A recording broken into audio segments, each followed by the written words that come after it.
Ko'rib turganingizdek mana Chelikin zavodining Challenger 2, ya'ni 2026-yildagi yangilangan versiyasi Celestine Combine 2 qatorlik jatkalarimiz yetib kelgan. Bu agregatlarimiz Chelikin zavodida Turkiyada ishlab chiqarilgan bo'ladi. Bir vaqtning o'zida 2 qatorli makkani selis qilish xususiyatiga ega bo'ladi. Strellari 360 gradus. Bemalol tilishga qaysi tarafdan kelishidan qat'iy nazar selisni to'kib berish xususiyatiga ega bo'ladi. Bu donlari bilan qo'shib maydalab selis qilib beradigan agregatimiz bo'ladi.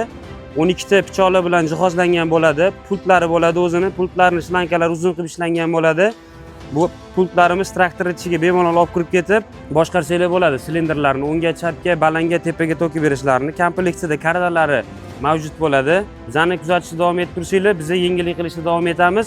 Bu yoqda mana bitta krokodil ishlari bilan jihozlangan pichoqlari bo'ladi. Pichoqlar bilan jihozlangan bo'ladi. Mana bu uskunasi yordamida makkani yotqizib beradi. Bu yoqdan olib kirib ketib, tepadan silos qilib berib ketadigan agregatimiz bo'ladi. 100 ot kuchidan yuqori bo'lgan traktorlar bemalol ishlatish xususiyatiga ega bo'ladi.